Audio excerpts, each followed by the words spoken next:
ಕನ್ನಡ ನಾಡು ಇದು ಕನ್ನಡಿಗರ ನಾಡಿಮಿಡಿತ. ಇಡೀ ರಾಜ್ಯದಾದ್ಯಂತ ಕಳೆದ 4 ತಿಂಗಳಿಂದ ಒಂದು ದೊಡ್ಡ ಹೋರಾಟನ ನಡೆಸ್ತಾ ಇದ್ದೀವಿ. ಅಂದ್ರೆ ಸರ್ಕಾರ ಏನು ಇತ್ತೀಚೆಗೆ ಇದರಲ್ಲೂ ಕೂಡ ಬಜೆಟ್ ಅಲ್ಲೂ ಕೂಡ ಅನೌನ್ಸ್ ಮಾಡಿದೆ, ಸುಮಾರು 800 KPS ಶಾಲೆಗಳನ್ನ ಮಾಡ್ತೀವಿ ಅಂತ ಹೇಳಿ, ಒಂದೇ ಸೂರಿನಡಿ ಉಜ್ವಲ ಶಿಕ್ಷಣ ಅಂತ ಹೇಳಿ ಘೋಷಣೆ ಇಟ್ಕೊಂಡು ಒಳ್ಳೆ ಶಿಕ್ಷಣದ ಹೆಸರಿನಲ್ಲಿ ಸರ್ಕಾರಿ ಶಾಲೆಗಳನ್ನ ಸುಮಾರು 40,000 ಸರ್ಕಾರಿ ಶಾಲೆಗಳನ್ನ ಸರ್ಕಾರ ಮುಚ್ಚೋದಕ್ಕೆ ಹೊರಟಿದೆ.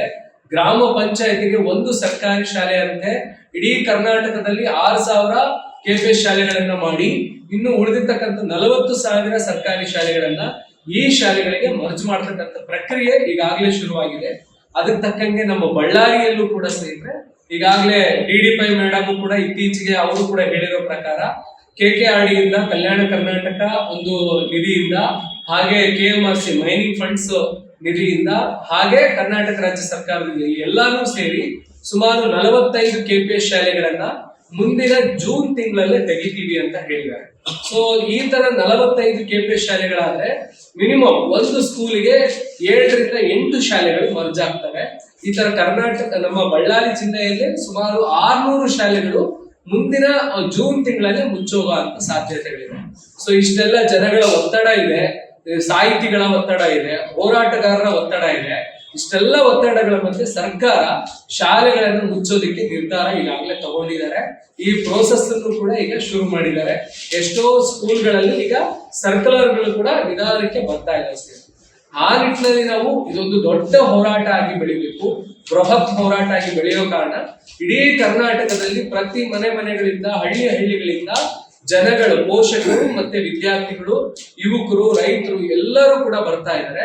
ಇನ್ನೊಂದು ಮುಖ್ಯವಾದ ವಿಷಯ ಹೇಳ್ಬೇಕಂದ್ರೆ, ಇದು ಬರೀ ನಮ್ಮ AIDS ವಿದ್ಯಾರ್ಥಿ ಸಂಘಟನೆ ಮಾತ್ರ ಈ ಹೋರಾಟನ ತಗೊಂಡಿಲ್ಲ.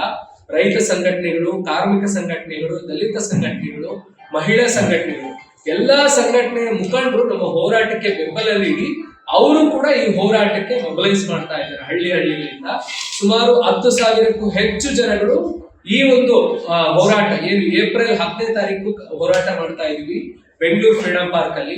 ಈ ಹೋರಾಟಕ್ಕೆ ಒಂದು ದೊಡ್ಡ ಸಂಖ್ಯೆಯಲ್ಲಿ ಜನಸಾಗರ ಬರೋದು ಕಾಯ್ತಾ ಇದ್ದಾರೆ ಸ್ನೇಹಿತರೆ. ಅವರೆಲ್ಲ ಒಗ್ಗಟ್ಟಾಗಿ ನಿಂತ್ಕೊಂಡಿದ್ದಾರೆ.